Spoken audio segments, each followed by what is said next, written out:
Fernando Paulsen y nuestros panelistas e invitados son una combinación clave por la 92.9 FM. La clave me escucha. Empieza tu día con toda la energía natural de Marley Coffee, un café de grano orgánico molido al instante con leche descremada. Prueba el sabor de Marley Coffee en sus 12 exquisitas y variadas mezclas que te esperan para recargar tu día. Con Marley Coffee disfruta tu día con toda la onda. Ya estamos en la primera parte de este panel de los días miércoles con Francisco Martorell. ¿Cómo estás, Pancho? Hola, Fernando, ¿cómo estás? Buen día. Alberto, me imagino. Bien, que anda por ahí. Y también con Alberto Mayol. ¿Cómo estás, Alberto? ¿Qué tal, Fernando? ¿Qué tal, Francisco? ¿Cómo están? Hola, Alberto. Hola, bueno. ¿Tuviste duro, Alberto, ¿Por qué? en tu apreciación del presidente de la República en Twitter? Hiciste un hilo muy bien fuerte. Bueno, lo fundamentaste también. Sí, por lo del Tribunal Constitucional. O sea, por lo del Tribunal Constitucional, exactamente. Claro, porque en el fondo, o sea, hay una cosa que es bien evidente. No hay ninguna manera que algún constitucionalista sobrio, al menos, pueda defender una interpretación de lo que hizo el tribunal, que es básicamente un acto creativo. Es un acto creativo, que son estos actos creativos muy típicos de cuando los gobiernos están en crisis grande y quieren parapetarse. Esto lo ha hecho el chavismo muchas veces, ¿eh? No es la misma manera, no con el Tribunal Constitucional, sino que a través de la Asamblea, en fin, o a través de tribunales, efectivamente, pero son cosas que se hacen, efectivamente, que es parapetarse en lo que hay. Y lo que tiene, efectivamente, es una mayoría posible y utilizable en el Tribunal Constitucional, que hizo que hiciera una interpretación bien rebuscada, a tal punto que es una interpretación que está fuera de la Constitución. O sea, esta ya no es la Constitución, le hizo una reforma constitucional en la práctica. Esto no es la Constitución de Guzmán, ¿ya? Guzmán era un tipo que hacía un derecho en ese sentido bastante más sofisticado. Esto es un derecho bastante más vulgar, y construye entonces esta línea argumental para destituir en el fondo de los poderes posibles al Congreso, porque entiende que ahí tiene un forado que es el forado controlable. El forado social no es controlable, pero el forado del Congreso lo puede controlar a partir de esta sentencia del Tribunal Constitucional, y evita que lleguen nuevos proyectos que le puedan generar daño. Es absurdo porque además él mismo estaba presentando esto diciendo que era inconstitucional mientras presentaba el proyecto de ley para retirar el 10%, o sea, es una cosa de loco en ese sentido, pero efectivamente es la manera que él tiene para controlar el escenario, y se convierte entonces ya literalmente en alguien que utiliza las herramientas, incluso las legales, en todas sus formas, para petarse en el poder. Es un déspota en el sentido más básico del término, no en el sentido del autoritarismo, que el autoritarismo es como casi una ideología, tiene alguna frontera más sofisticada. Esto es un mero despotismo bien poco interesante, que habla del fin de la Constitución, y en el fondo la palabra más fuerte que usé ahí fue que en el fondo se roba la Constitución, se la lleva, y en la Constitución, como el único presidente en la práctica que la va a usar va a ser él, dice, bueno, lo que queda de Constitución me lo quedo yo. Sí, esto a raíz del fallo dividido que dirimió el voto de la presidenta del Tribunal Constitucional, digamos. Que fue asesora del presidente Piñera, que es una Sin persona duda. Claro, y que efectivamente hace este voto dirimente en un escenario que parecía medio complejo llegar al empate, pero efectivamente lograron llegar al empate con algunas vueltas de algunos ministros, y finalmente entonces llega el voto dirimente, fundamentado en que además efectivamente, y eso es cierto, el voto dirimente ha sido del presidente o presidenta del tribunal, ha sido usado varias veces antes, entonces no había tanto pecado en eso. Sí. Pancho, ahora el tema, Fernando y Alberto, es que efectivamente esa fórmula, Tribunal Constitucional y una serie de cuestiones que están tanto en la legislación como en la Constitución, han sido utilizadas por ambos sectores cuando se las necesita.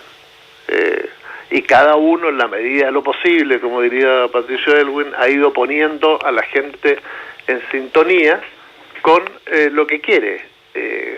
Es decir, la oposición acude al Tribunal Constitucional cuando lo requiere y lo legitima, o a otras leyes, como estamos hablando de la Ley de Seguridad Interior, o como se llame ahora, que también es denostada cuando la ocupa otro. Yo creo que hablar de esa forma, sí, cuando se utiliza una herramienta que está dentro del sistema. Yo creo que lo lógico es decir, bueno, mira, existe la acusación constitucional, es posible usarla, tú puedes hacerlo, sí, está ahí como herramienta. ¿Te sales del marco constitucional, te alejas de la democracia cuando lo utilizas? No, porque está dentro de ese marco. Lo mismo ocurre con el Tribunal Constitucional. Tú tienes la prerrogativa para ir al Tribunal Constitucional. El problema es cómo armaste el Tribunal Constitucional para que decida e interprete, y lo vemos de esta manera, lo vemos aquí en la forma más patente posible. No es que el Tribunal Constitucional no pueda existir, todo país de alguna manera tiene que tener un ámbito que puede ser en la misma Corte Suprema o un órgano externo como el Tribunal Constitucional para que dirima cuestiones constitucionales. El tema es cuando tú dices, bueno, pero ¿cómo esta cuestión constitucional termina empatado 5-5? Y tiene que dirimirlo a la presidenta. Es decir, es porque armaste y queda graficado el cuoteo que hemos tenido estos años. El uno tuyo, otro mío. Entonces, finalmente, la interpretación tiene que ver con una lógica más ideológica que técnica constitucional. Ahora, es obvio que un presidente va a utilizar aquellas herramientas que están disponibles para evitar que ese tipo de leyes prosperen. Y si tú lo analizas en la parte técnica más estricta, es decir, un proyecto de reforma constitucional que involucre de alguna manera movimientos de dinero, genera la opción para ir. Entonces está dentro del marco, y obviamente que vas a tratar de utilizar ese instrumento que tienes para evitar otras cosas que puedan ser negativas. Si no, no hubieras jugado al 1-1, era el uno tuyo, otro mío dentro del Tribunal Constitucional.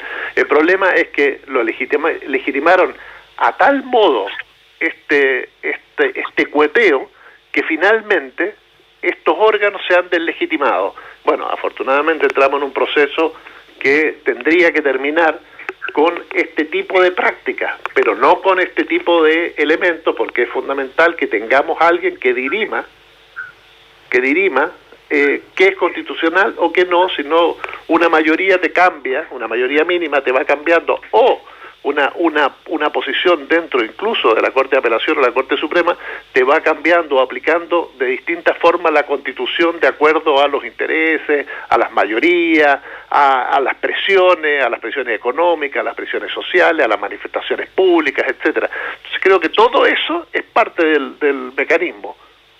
Y obviamente que el presidente está en su derecho a usarlo. Y ganó, ¿por qué? Porque el 2013 puso una persona clave ahí, que ha venido trabajando muy bien el cuento, y que finalmente dirimió y obtuvo lo que quería. Ahora, aunque en estricto rigor, en esa ocasión probablemente no estaba tanto en juego la voluntad del presidente como ahora, ¿ya? Pero claro, también fue un voto dirimente el aborto de las 3 causales en un momento dado. Sí, claro, por eso. Y ahí sí, María Luisa Abraham votó a favor. Pero como te digo, en ese entonces quizá no había tanta presión por parte de la presidencia para que las cosas fueran de otra manera.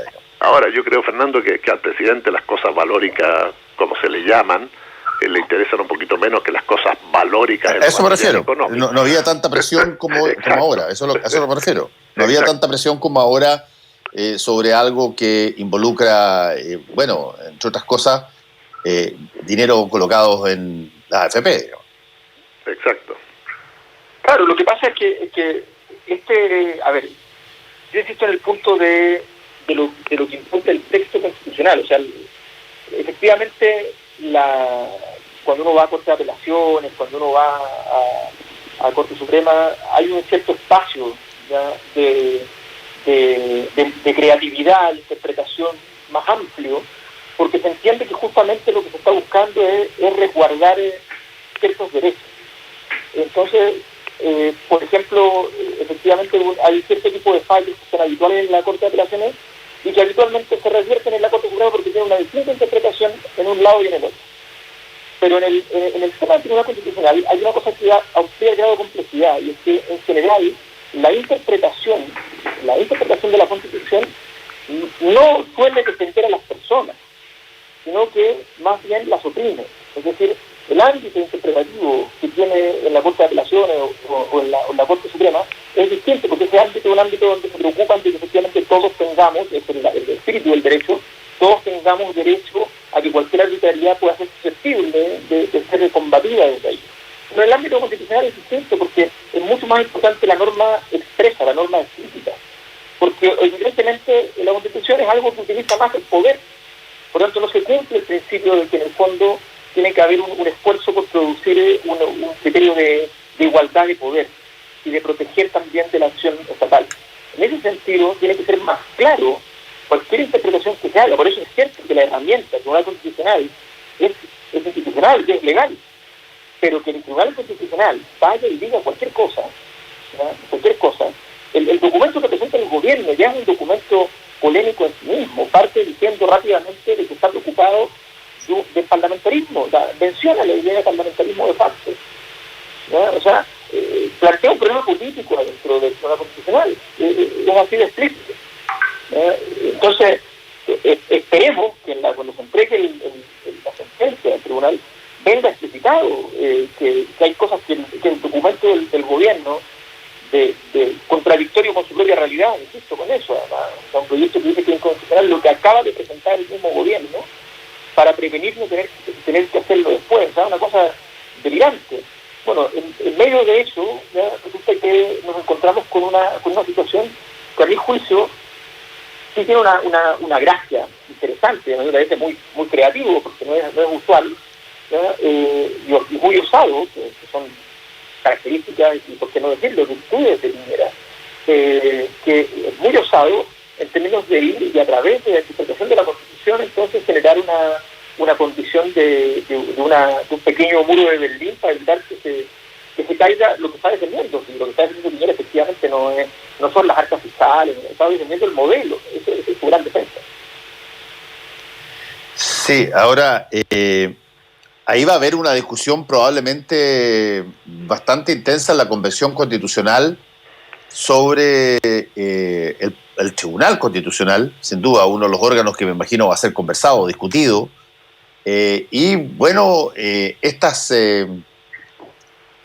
movimientos que ha tenido, no sé si van a ser contraproducentes para el Tribunal Constitucional o aportantes para el Tribunal Constitucional a la hora de la discusión, de acuerdo a cómo salgan distribuidos los constituyentes. Sí, claro, bueno, yo creo pero que se va a analizar y se va a discutir la facultad, la necesidad de existencia y la composición del Tribunal Constitucional, no cabe la menor duda. Sí. Porque de alguna manera, Fernando, los actores que han formado distintas instituciones, llamemos o entidades del Estado, entre ellos el Tribunal Constitucional y otros más, han deslegitimado de alguna manera lo que tienen su tarea, y eso obliga a que, obviamente, a modificarlo. ¿Deben existir? Sí. ¿Con qué características? ¿Cómo va a ser su composición? La elección de los mismos, incluso en los órganos judiciales. Es decir, cuando uno analiza la forma en que hasta hace un par de años se elegían los jueces y se siguen eligiendo ahora, pero por lo menos tienen un escrutinio público mayor, pero hace 2 años iban al Congreso a leer su currículum vitae. Hablemos de televisión nacional, hablemos de todas las entidades que de alguna manera tienen, cómo se elige un director ejecutivo, a quién le rinde, con qué características, cuán autónomos son. Hablemos de la ANAP, hablemos de Codelco, hablemos del Tribunal Constitucional, hablemos de empresas, hablemos de organismos, todo. ¿A quién queremos dirigiendo los destinos de esos organismos? A gente que llega por lo que pasó en el Banco Estado. Lo que pasó en el Banco Estado es impresentable y no ha tenido el debate suficiente. Es decir, que hayamos tenido durante 6 meses a un precandidato presidencial en el Banco Estado es inaceptable, y que se retire del banco y haya un tuit del mismo banco prácticamente de campaña es inaceptable. Es decir, cómo se han utilizado las instituciones de alguna manera para generar poder, candidatura, focos de dinero, bolsas de apoyo, etcétera. Todo eso es impresentable. Ahora, ¿son esas instituciones las que están mal o son las formas que se las utilizaron? Y ese es el debate que vamos a tener muy fuerte, digamos, al respecto.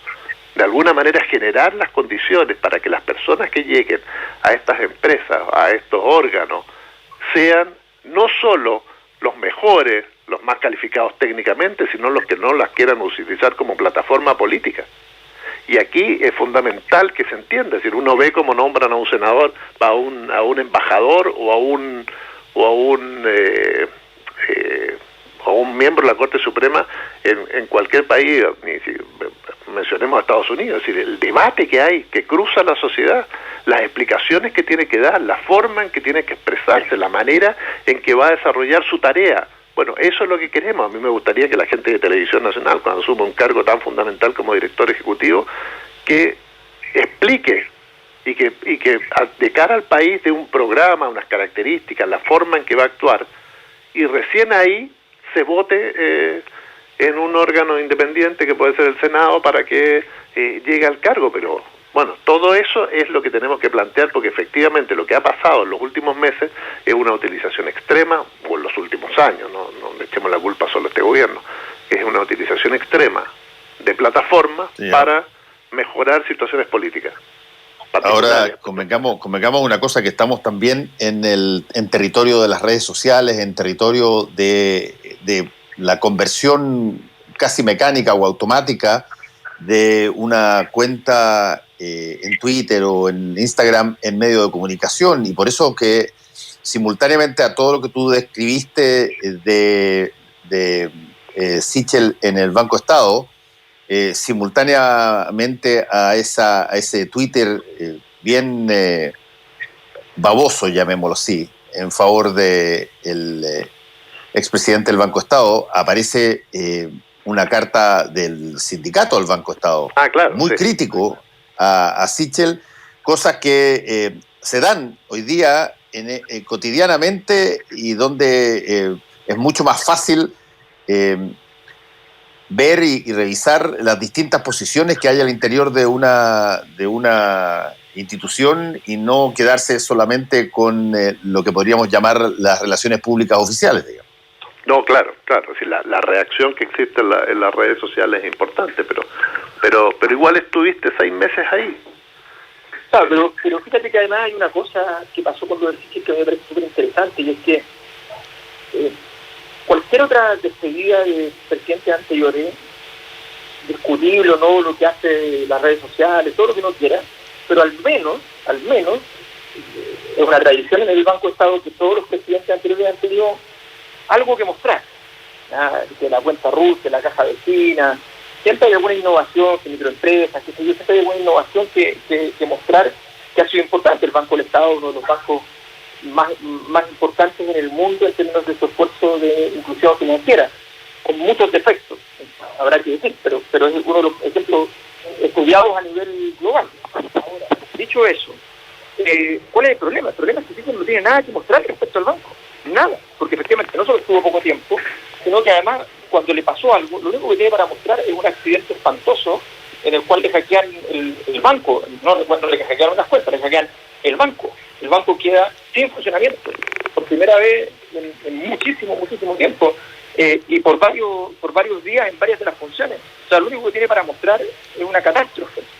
Y entonces es aún más obsceno, porque efectivamente estamos hablando de una herramienta meramente comunicacional. Uno puede entender que efectivamente alguien use hasta el límite de lo comunicacional una herramienta como ser director de esto para luego transitar a otro lugar. Pero el problema es que cuando tu discurso es solamente la gracia mía es que yo vengo de abajo y me fue bien, no si lo hago bien o no lo hago bien, me fue bien, esa es mi gracia y por eso quiero ser presidente, es como, o sea, a mí me pasó que ayer, estos días hemos estado firmando libros, qué sé yo, Entonces, y resulta que la gente llegaba y decía, ay, ya quiero comprar algo, pero entonces voy a hacer una transferencia, no puedo, todos problemas con el Banco Estado, y todos se acordaban de Sichel, decían, gracias Sichel, decían.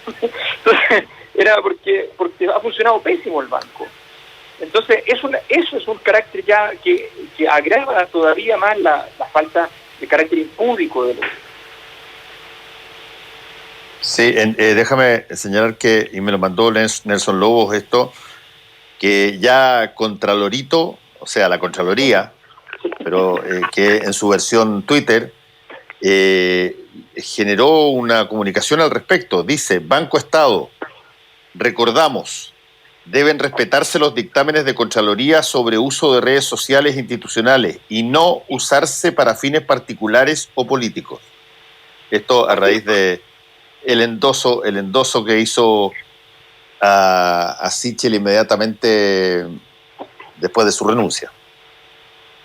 Fíjate que ese es un caso súper interesante porque Contraloría encontró un mecanismo a través de Twitter mediante el cual, sin necesidad de hacer un dictamen, sin tener que entrar en el farragoso proceso ya de decir una cosa incómoda y difícil para la institución, simplemente la saca a la palestra y le dice, ojo, que esto puede estar en el límite, y lo dice por Twitter, y entonces el costo que tiene que pagar la persona o la institución que hizo aquello, entonces queda pagado rápidamente, y encontró un mecanismo que está en el límite, que no necesita entonces llegar a la instancia de la tremenda investigación para llegar meses o años después a un documento final. Es una forma interesante para poder resolver el problema de cómo generar alguna clase de supervisión lo más rápido posible, y obviamente sin meterse en las cosas que tienen más honduras, sino que en aquellas cosas que son bien evidentes, y en este caso lo han juzgado de evidente. Sí, yo ya lo dije una vez acá. Fernando Alberto. Sí, yo ya lo dije.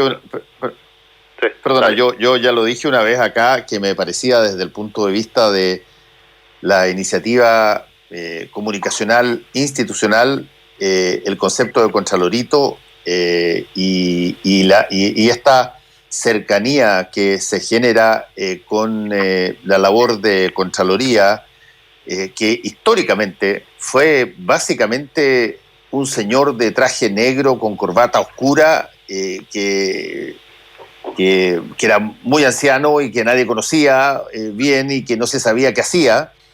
Debe ser uno de los actos creativos, a mi modo de ver, en términos comunicacionales, más potentes y más útiles en el ámbito de la innovación sobre redes sociales y comunicación política.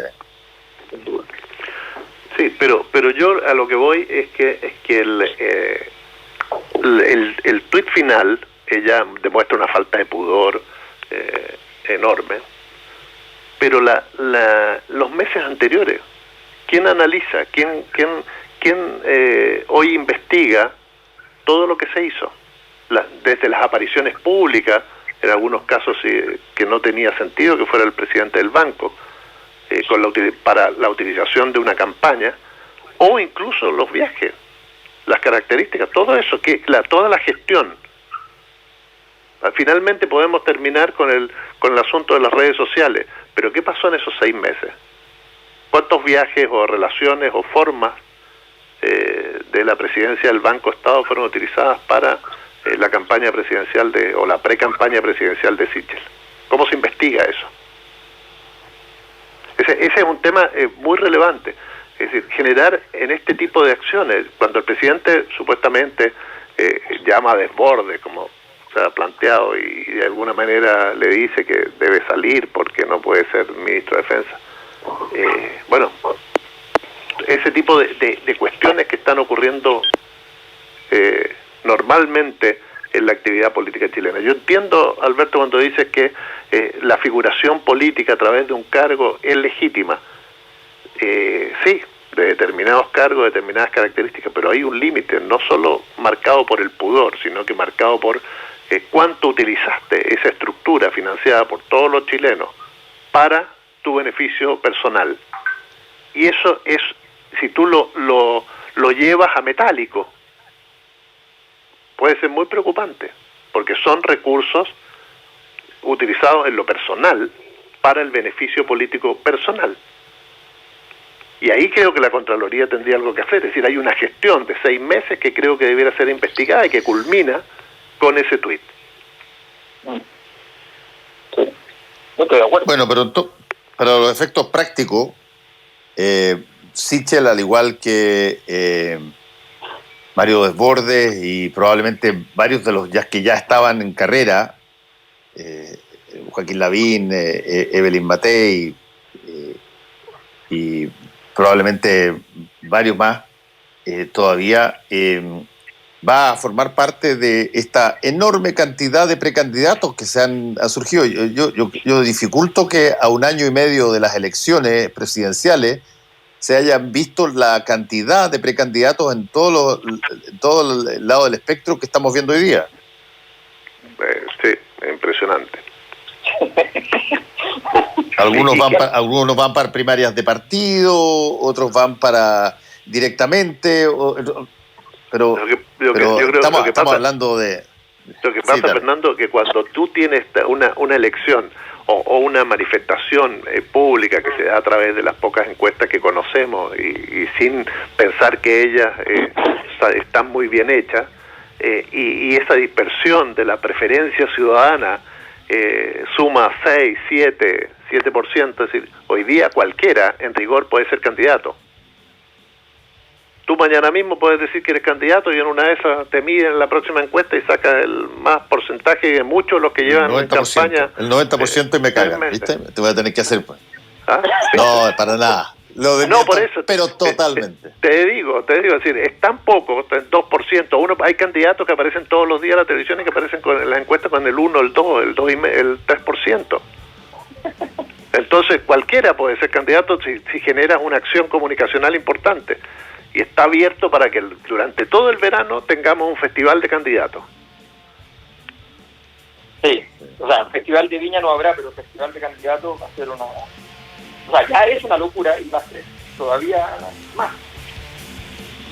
No, pero yo por una parte encuentro extraordinariamente interesante, y por eso hemos creado una sección ad hoc en este programa, de los candidatos a la convención constituyente o la convención constitucional, porque ahí tú ves, ese es indudablemente más que un tema de figuras, si tú quieres, al final es un tema de ideas, digamos.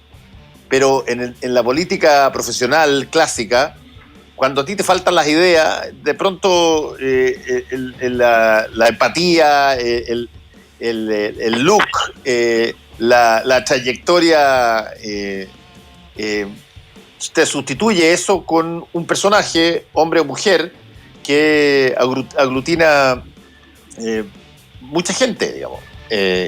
Y eso es lo que yo creo que estamos viendo. Estamos llenos de personas que no se sabe exactamente qué es lo que podrían proponer, pero tienen la suficiente imagen pública como para lanzarse en una campaña presidencial. Sí, la droga del conocimiento. Sí, exactamente. Gracias, Alberto. Gracias, Pancho. Feliz Pascua. Gracias. Igualmente, un abrazo. Felicidades. Que lo pasen bien. Chau. Volvemos con combinación clave. La clave me escucha.